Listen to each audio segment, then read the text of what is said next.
Okay, good evening, everyone. I'm hoping that this will help as far as make sure that you have an update for a lecture and you'll be able to watch this later on Friday. For some reason, things weren't working well, so I decided rather than to bother about this, we're just going to try to get this up. Um, we left off. We were talking about some of the oh um,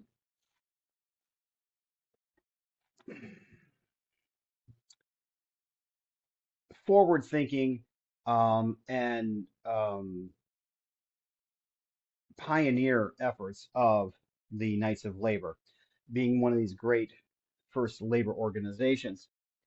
And here we wanted to mention some of the things that are out there. We mentioned earlier that there had been that the orders were very much into equality. Mostly, I mean, not in the South necessarily, because African Americans actually had to have separate organizations. But I also want to bring in some of the other things here too, is that in Northeast, in places like um, Massachusetts and the Boston area, the Knights of Labor actually, had a very strong Irish immigrant area. And a lot of them, of course, were activists, Irish activists that began to these organizations with the support of what was called the Land League, which was an order of tenant farmers in Ireland, and they built a large following in America. The Knights of Labor and the League were sometimes hard to distinguish because um, um, they would often meet, have their meetings, in the same hall and with the same people. Uh, they would have, for example, they would have, the first hour they would have a meeting of the Knights of Labor, and then the second meeting they'd have like a land league meeting, and this happened in places like New York and so forth. And Patrick Ford, who was a New York editor, explained that the cause of the poor in Donegal, which is the word is that's the Irish or word for Ireland, is the cause of the of the factory worker in Fall Mill or Fall River, Massachusetts. Well, and of course, that was not unusual. I mean, because a lot of this organization and a lot of others like them did have um, um, immigrants that did belong to the organization. So, they're going to bring that with them into the organization, their culture. Um, It extended quite a bit. Now, I don't want to overextend this when I say this because, while they were far ahead of their time, that is not to say that racism did not exist within the organization. That would be untrue. But it was still an organization that was a lot more welcoming than many other organizations. Um, and unlike African Americans and Irish immigrants, women had to really fight their way into the organization. In particular, Mary Sterling. Oh, what a character! Mary Sterling had been a major leader of one of the Philadelphia branches of the Lady Shoemakers. And when it came to strikes, the guys, the men who, when they have strikes, it can get violent. It can get violent when women were strikers as well, and women could be as vicious as men. And they spoke of their leaders spoke of the idea about equal rights, and embraced the idea of equal pay for women. But equal pay, of course, meant little in a gender segregated workforce. And some of the organizations, were listening to all this important messages coming from the organization, the Knights of Labor. So in the early period, in the early 1880s, Mary Sterling presented herself as a delegate to the Knights of Labor Organization Conference in 1881. Now, the Union had stopped short of granting membership to women, and it was really getting kind of testy. Mary Sterling stood up and made a public um, declaration, a public motion to include women in the organization. The organization now had a public problem. They had to address this because if they didn't address this, they would look like hypocrites. Mary Sterling had led a successful strike of lady shoemakers in Philadelphia.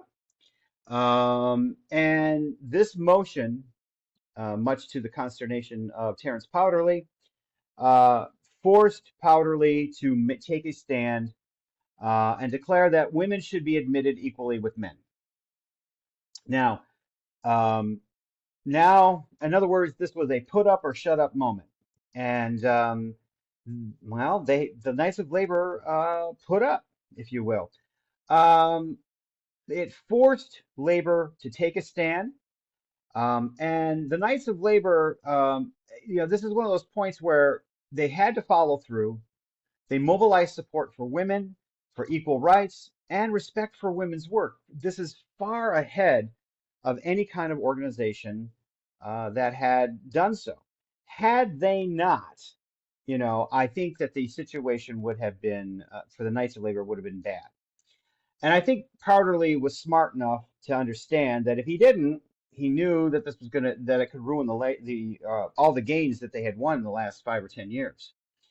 And this was an unprecedented opportunity. So this was something, and this support really became a genuine springboard for organizing. And it also linked women's industrial and domestic concerns to the broader social and political issues that were arising within factory towns and bigger cities. This was an unprecedented opportunity for working class women to join in the struggle for better lives. And the Knights of Labor really, they didn't like having to take the stand on this. Many didn't, but once they did, excuse me, they embraced it. It was um, it was established. Um, Finally, the order's really eclectic, if you will, reform vision brought many women under this um, umbrella. Now, again, another issue that comes up, of course, is one of the areas where, of course, the labor did discriminate. In particular, we're talking about um, the Chinese out in California. The major focus of the Knights of Labor activity was promoting the Chinese Exclusion Act, which excluded the Chinese. It was an immigration issue. And it closed the nation's coast to Chinese immigrants. Um, like most labor organizations, they hailed this as a step toward, help forward for American workers, especially on the West Coast, where most of the Chinese were. And it was really Chinese workers also served as sort of a convenient scapegoat during hard times, they're taking all our jobs, that argument. So it was really one of the sadder times in history. Of course, at the time they didn't think so. Now, the Knights of Labor also were unwilling to embrace solidarity with the Chinese, but even though they didn't do so publicly, they did develop a variety of local institutions in California and other places that really did foster cooperation and mutual help. Uh, it's really kind of one of those odd things. Locals also would maintain cooperative stores on the ground floor of their halls and assembly rooms. And this is where members could come and hear, labor sermons, read reform newspapers, debate politics, um, and debate policies that the union, supported or not. And of course, we mentioned this that the neighbor, the Knights of Labor found group expression in things like, balls and picnics and parades that were these great community activities. Um, but again, there still are issues. The Knights of Labor, even though it was way ahead of its time, um, made up and they never really achieved total harmony. But for a time, the alliance had enough power and stability to actually start widespread fear among industrialists and their friends. And this is what happens when we get into the 8-hour movement. Um, you can look at the link here that will be available to you. I'm trying to think. Hang on. I might try to play these in class. Hang on. Um, Let me see if I can play this. How long is this?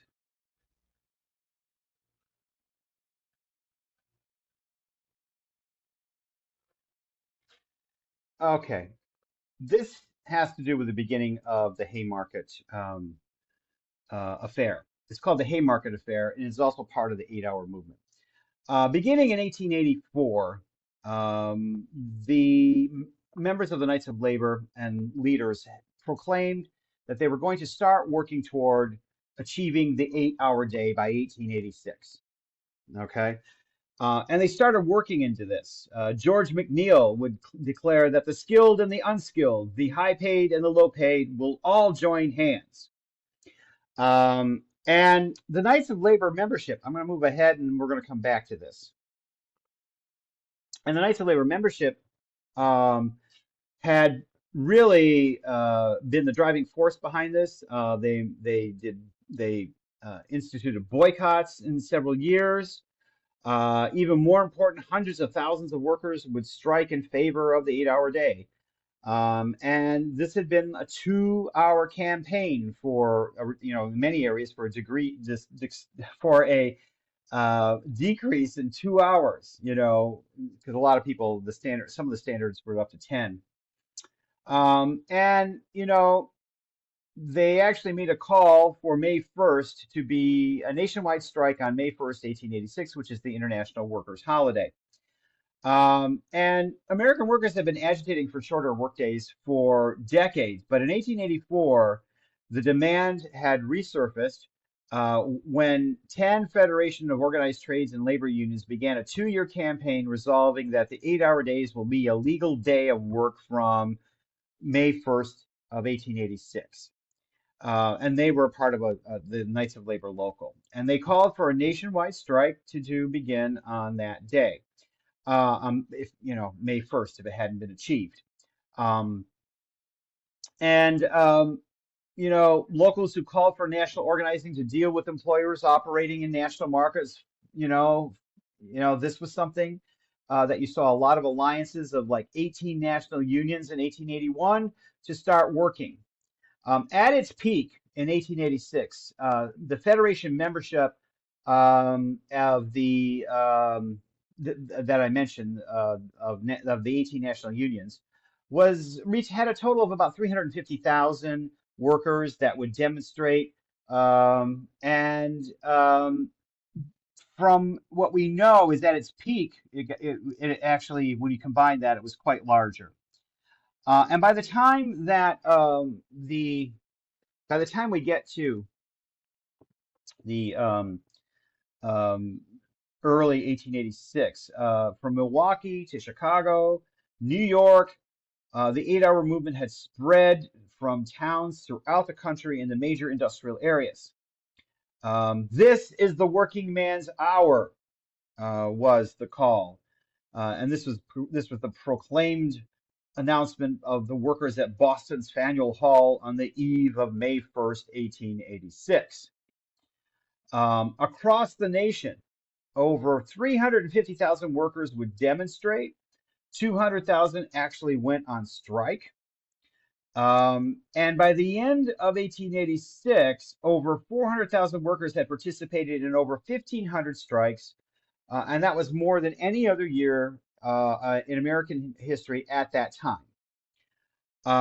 Most of the strikers didn't, won shorter days, but about 10–15% of them, which would be about 42,000, won the 8-hour day. And these strikes marked an important new phase in the mobilization of unskilled workers, uh, and brought many workers into the ranks of the labor movement who were not just women and other minorities, but unskilled and immigrants and others as well. This is quite an amazing feat.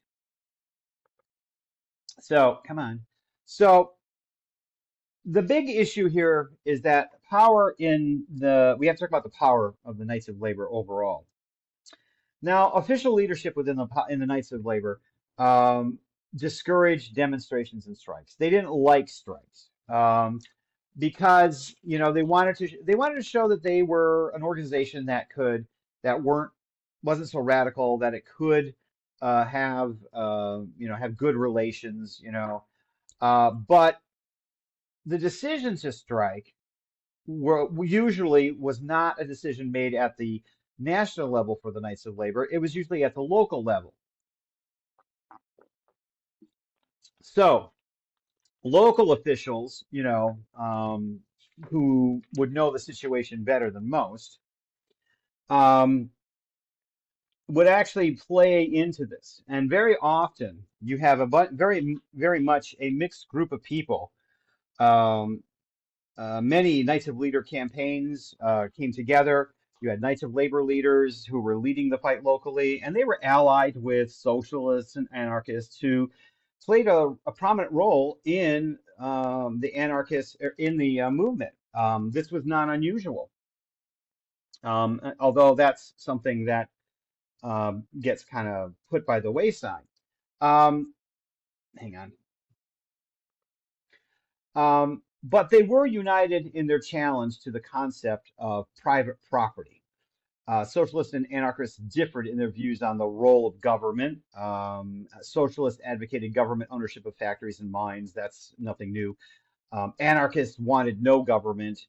I mean, the funniest thing about anarchy is they don't want any organization, and yet they still have to organize. I know it's an odd thing, but anarchism is one of these things that's kind of odd to kind of explain. But here's the thing. These groups were actually united in their role of government, and they were united in that you got to remember the concept of private property here is quite unique. It's a little different in the 19th century than it is today. Today, back in the day, many of these people like Carnegie and Rockefeller and Vanderbilt and so forth, who owned, and Carnegie's a good example. He had owned these great steel mills in Pennsylvania, made a lot of money. And today, at the time, you know, he is sees this as his personal property. The company he owns the company, and you know everybody listens to him. Um, but at the same time, today, when we have companies and public companies, we recognize that there is a government necessity at times to oversee what companies do. We had a little thing called the Great Depression, which really caused a lot of problems by companies, and in this case in particular, um, we are looking at a concept where we've got two types of arguments going on here. You've got those who say, well, this is, my property. But then you have those who are saying, well, wait a minute. We're the ones, it's not really your property because we're the ones making the product and you're paying us for the product. So that does give you some ownership right. But at the same time, the whole concept of being able to look at this and say, well, wait a minute, yes, you have some concept of private property. However, you are producing something that is for the public good, and people work for you. And as a result, there should be some say in all this because your decisions affect so many people. And so there's an issue there. And so we start to see, hang on, hang on. We start to see a group of people. Okay, so now we're going to go back a little bit. And we're going to talk about I'm going to bring in the Haymarket affair. Oh, come on.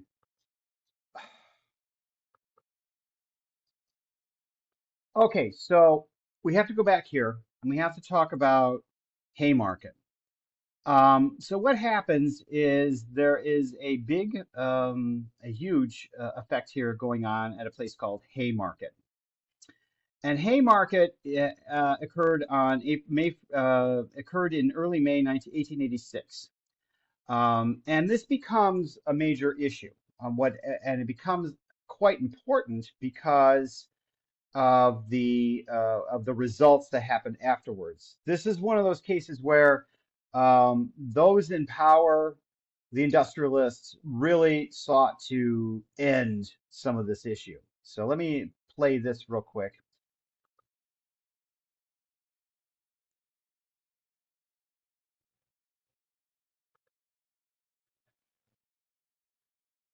Yeah, hang on, did it go? Okay. Sorry, guys.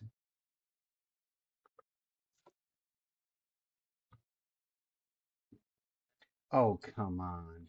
There we go.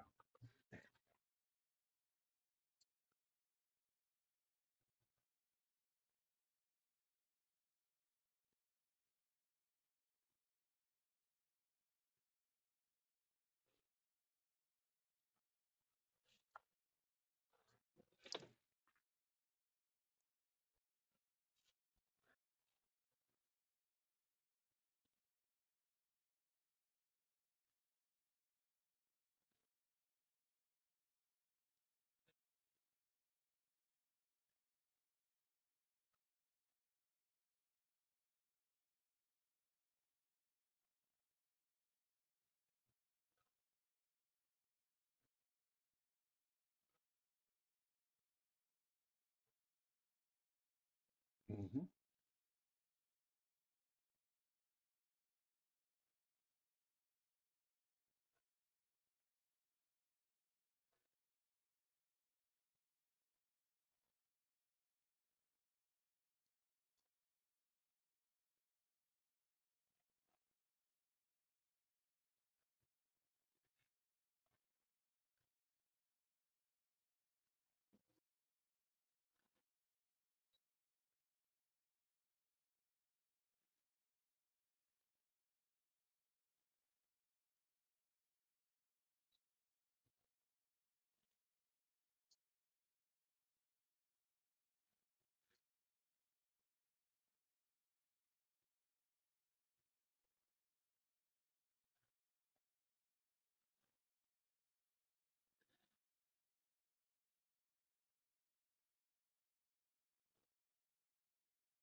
Yeah, not a good thing.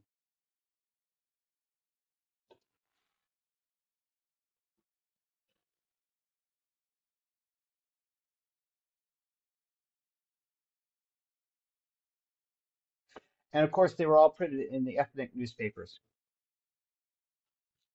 Okay,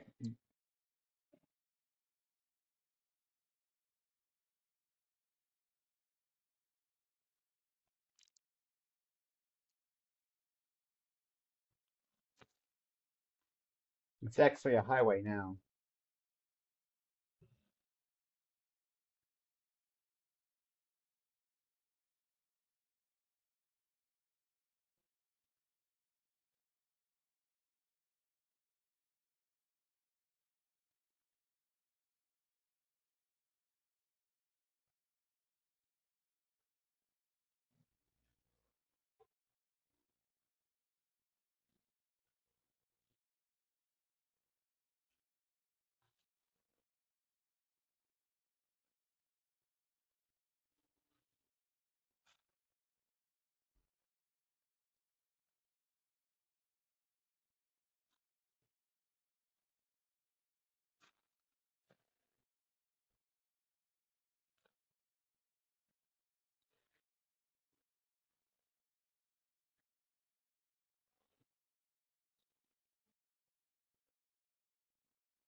which was a dumb thing to do.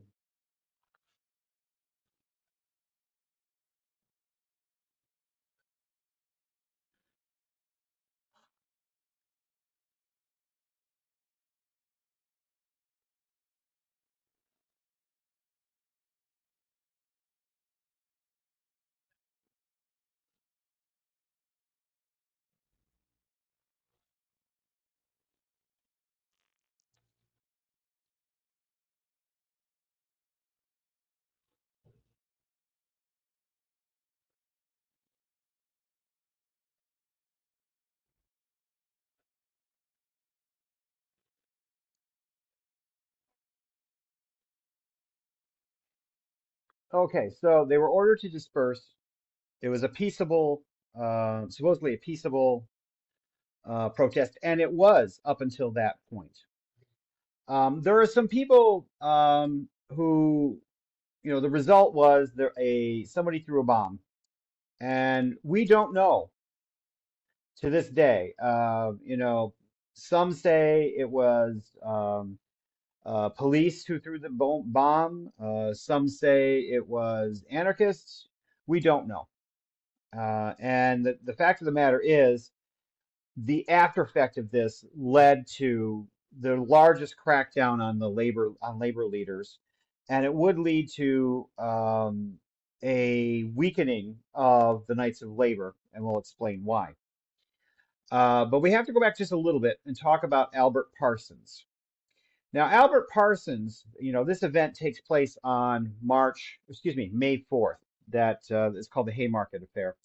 Albert Parsons on May 1st had just led an 80,000 Chicago workers down in a parade for the 8-hour day. And the day passed on May 1st without incident. Parsons is quite an interesting character. He was the son of a prominent white New England family. He arrived in Chicago after being an apprentice as a printer in Waco, Texas, where he had moved before the Civil War. He had actually served in the Confederate Army. He became a radical Republican during Reconstruction. He championed African American rights and in addressing meetings and mobilization of black workers, he tried to help organize them. In Chicago, Parsons and his wife moved there to get a job as a typesetter in the printing, so that this is where the newspaper aspect comes a part of it. And he made a lot of contact among Chicago radicals, hosting socialist study groups in their home. Albert and Lucy Parsons were soon sort of at the center of the socialist and anarchist agitations that were out there. These are peaceful protests, folks. Um, there was no, it's one of those things where there was no um, there wasn't any violence until somebody started something. And then for that part, I think the guilt lies on the police in this case. As far as the bomb is concerned, though, because the police started to march in before any bomb was thrown. And when the bomb was thrown, though, that's the problem. We don't know who did it. And there's even some evidence to suggest that many pro or anti-labor, rather, pro elite groups actually were trying to look for an incident. Well, they found one.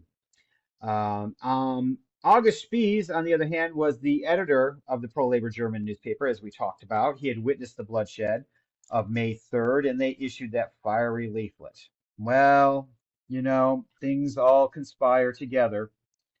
Um, and they all got together and protested at Haymarket during on May 4th on that evening. As the video shows, the mayor of the town was there. He was pro-labor. And yeah, these people. I think that the mayor had it right. These people just need to blow off steam. Don't And I think he probably should have had better sense to say, just let them be.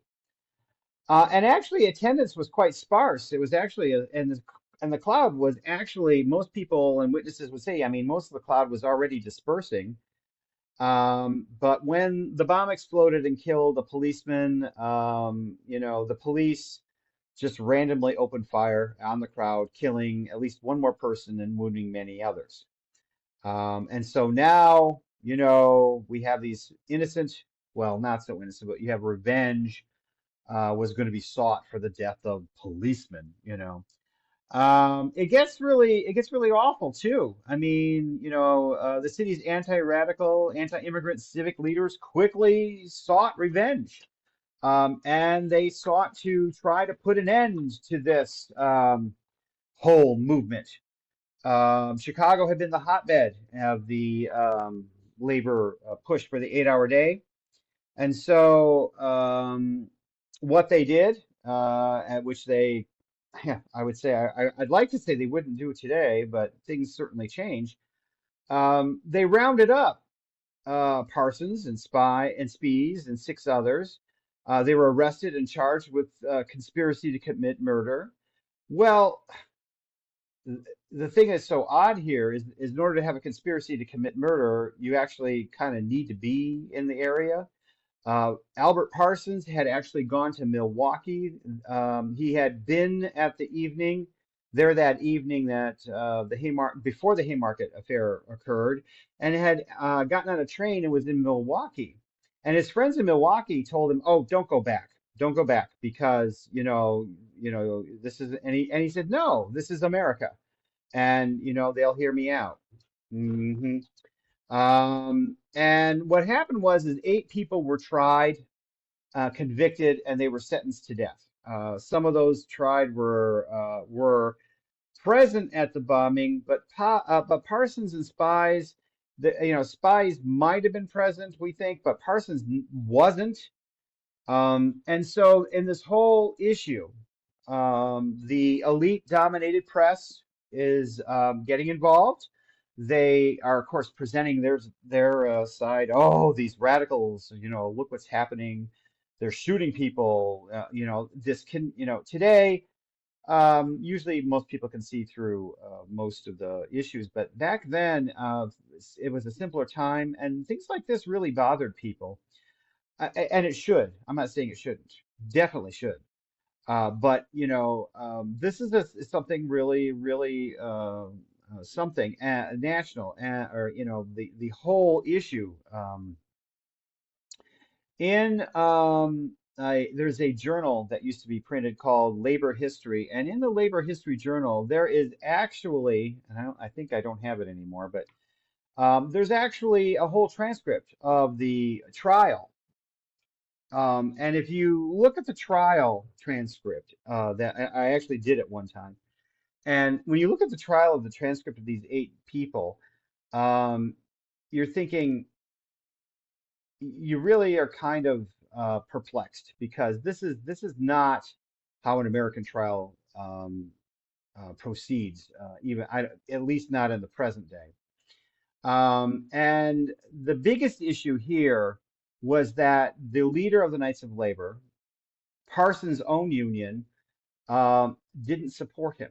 He didn't. He stayed silent. He didn't come out, and none of the Knights of Labor came out here. They never criticized the court actions. They never criticized the actions of others.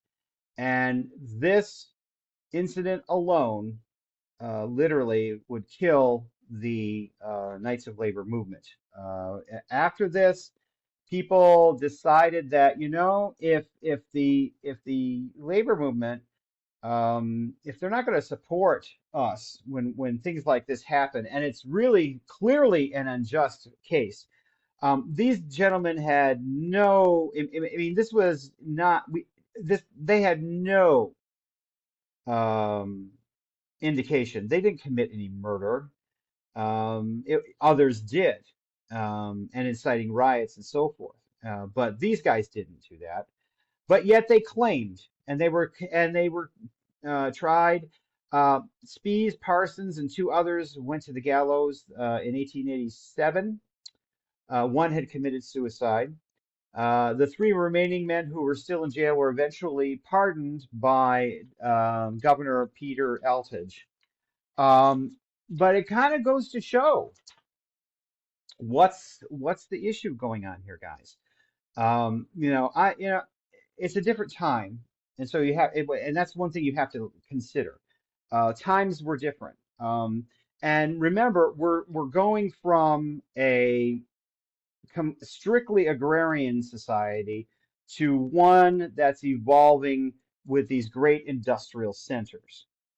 And with that, you have all the issues that come with moving into a city, and urbanization. It's the close working, living together that many people had never had before. I mean, out on the prairies, your nearest neighbor was 50 miles away. In the cities, your nearest neighbor might be, if you're lucky, 50 yards away or 5 feet. I mean, it's very close. And you go from this wide expansion places to these very, very close places, and things do definitely change. So the labor movement, although it's kind of in a pickle right now, it will revive. But the Knights of Labor, the whole notion of industrial unionism, will continue for the next 40, 50 years. And it will be a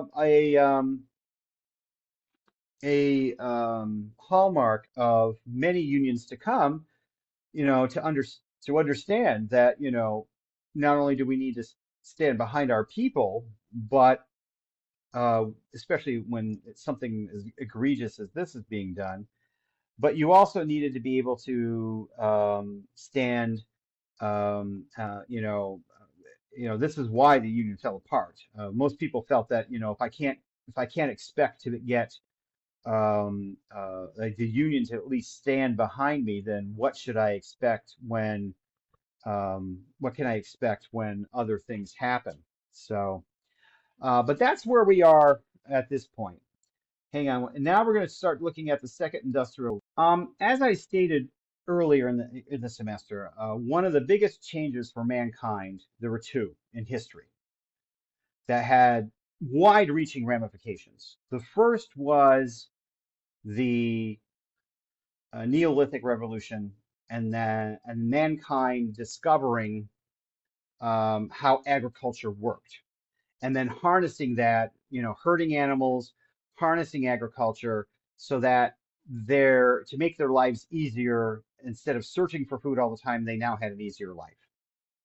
So, um, the second industrial revolution is the second phase of the industrial revolution. And this one is where we're going from, the first industrial revolution, where you see the change from what were called cottage industries, mostly in textiles, where we're moving from individuals in their little homes spinning extra wool for extra money to large manufactories, shortened for factory later, in places like England, in places like New England, in the United States. But after the Civil War, the United States underwent the most rapid economic revolution that has ever been experienced. And there are several reasons for this. The conditions were certainly right for it. One of the things that was important, that we have to understand is that, um, during the Civil War, the North really fought that war, as Shelby Foote would say, with one hand tied behind its back.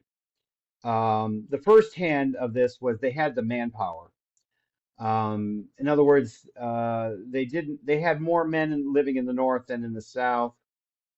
They didn't have some very good generals until about the third year, second or third year, we could say. And once that occurred, and a different tactic was used to win the war, things changed. And so that first hand, oh, excuse me, was manpower. The second hand was industrial might. In the North, industry had been growing. We now are moving from the cottage industries to the factories, and now in those factories, we're making things like railroad engines, railroad tracks. We're creating steel to run the railroads on, um, and we're producing heavy industrial equipment. This new era that's coming about. How is this possible? Well, we have lots of abundant natural resources. With the building of the railroads, you could mine the iron ore out in places like Idaho and Colorado and Wyoming, and send it to, oh God, the steel mills in places like Pennsylvania, Chicago area. And in doing so, you also would see more mining in places in coal mines to get the fuel that they needed to get the steel and iron ore, or the iron ore to the factories to make the steel. It's an ever interdependent process. There was also a very abundant supply of labor, both growing more skilled and unskilled. And with that labor, our labor, because you have this abundant supply of labor, price wages for labor were artificially kept low because you could always find somebody else. Also, one of the reasons we see this is our expanding markets for products and goods that were in demand, and the ability for more capital investment. And capital investment is important because it was actually the federal government that backed some of this capital investment. And as a result, this is why a lot of things did well as it did. The railroads would never have been built.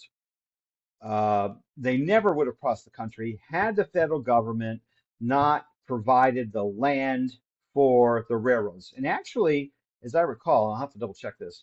The the railroads don't own the railroad tracks. The federal government owns the railroad tracks, um, which is kind of interesting. We'll have to go into all that.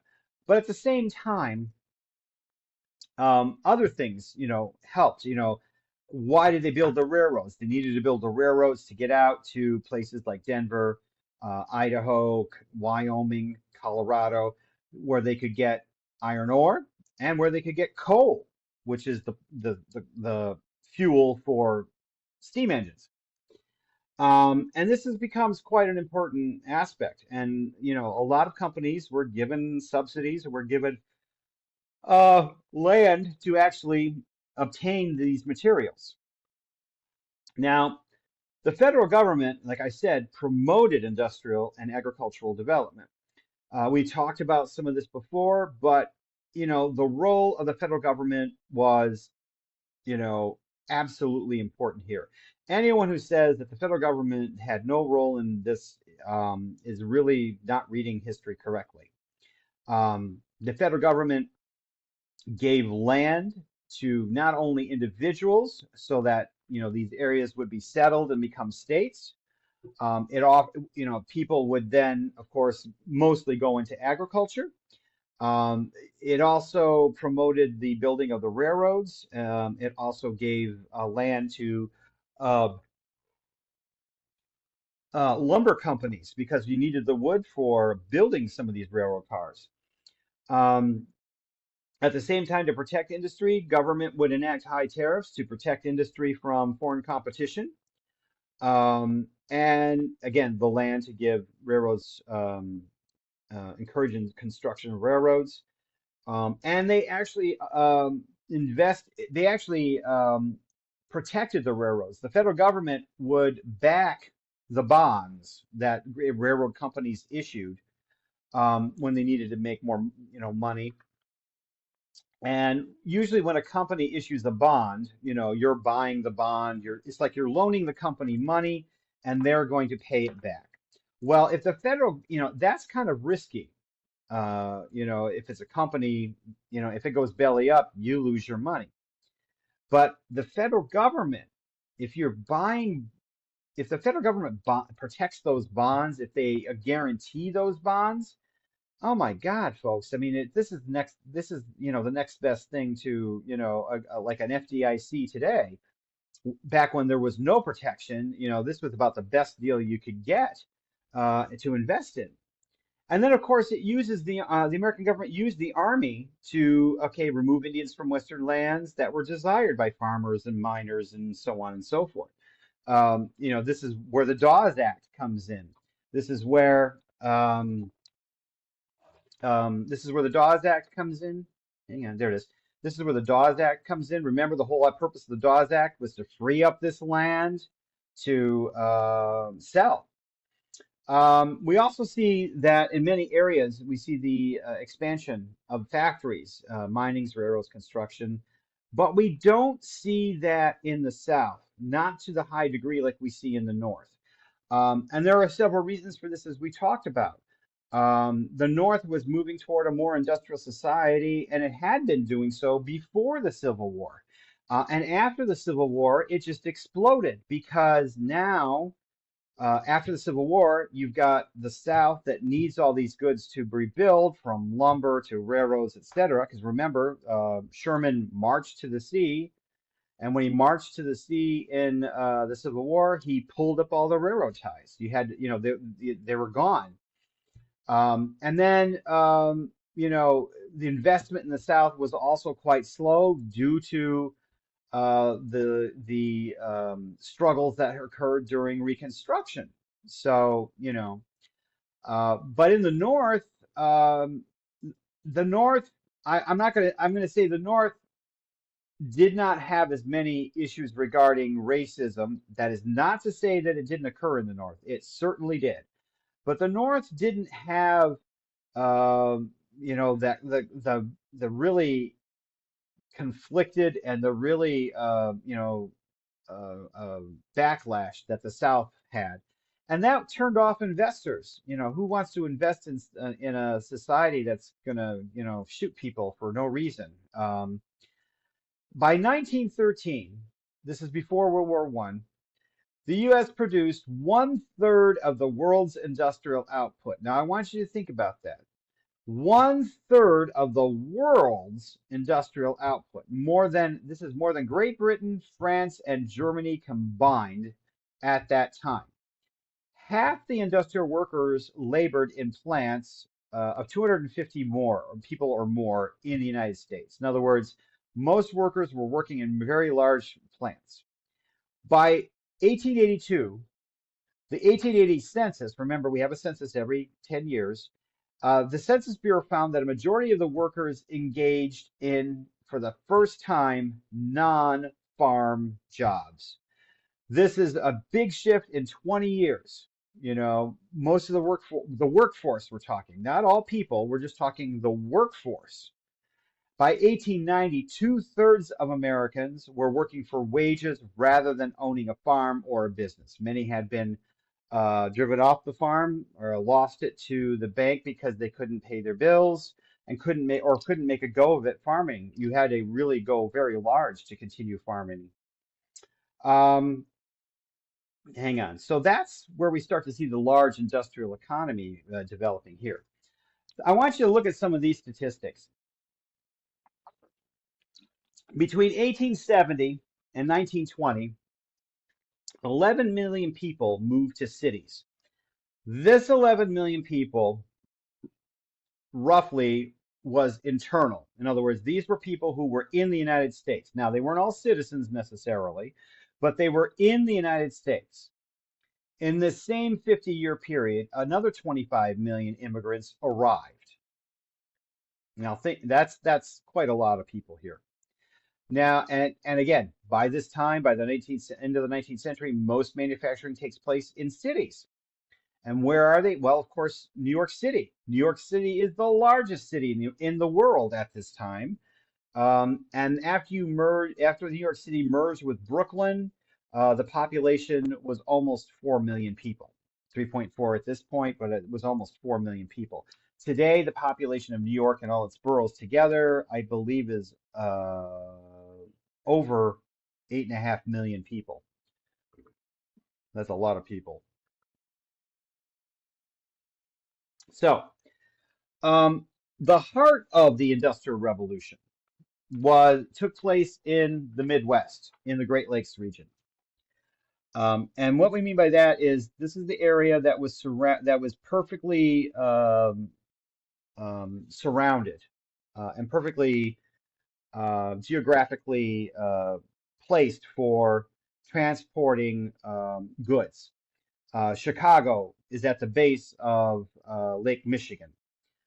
Chicago becomes one of the major terminuses for railroads. The railroads bring in all things like anything like, cows from the Midwest or further west, other kinds of goods for the agriculture market. It serves as a place where, they're shipping out materials from um, the city in particular. In the Great Lakes region, this is where you start to see uh, huge factories and production in iron and steel. In Chicago, as you go over the border into Indiana, there's a place called Gary, Indiana, that used to be a large steel smelting town. And if you ever, in the 1980s, if you ever drove through Gary, Indiana, you certainly smelt it because it smelled of sulfur. Oh, it was awful to smell it. I mean, it was really bad. Today, they're no longer there. The steel mills are gone, but you don't smell it, anymore because it's gone. But they had iron, steel, other kinds of machinery like the McCormick Reaper Works and other companies. They also developed new chemicals, packaged foods. This is a new one too. Pittsburgh became the world center of steel and iron manufacturing, and it was for 100 years the number one area in the world that manufactured steel. I mean, this is really quite amazing. Chicago is also, I would say, the amazing story of the 19th century. Chicago by 1900 is the second largest city in the United States. Now, remember, about 3.5 million people live in New York. Well, Chicago has 1.7 million people. It's the home of steel, farm machinery, these huge stockyards that can put animals, if you will, on railroad cars or in ships and go through the Great Lakes. And with the development of refrigeration, we can send all kinds of processed foods east that the people need. Smaller cities too started to grow and they proliferated. And the region actually, you see a lot of areas where the region starts to specialize. For example, in New York, in Troy, New York, they built cast iron stoves that people bought for their houses and so forth, or for kitchens and so forth. Furniture manufacturing in the Great Lakes area. Grand Rapids, Michigan was like the number one furniture area in the world at this time. Um, so at this point, I'm going to stop here, and then I will see you guys Monday. And you have a good grasp on this, and we'll finish with the second industrial revolution at that point. Have a good weekend, and don't forget your assignments.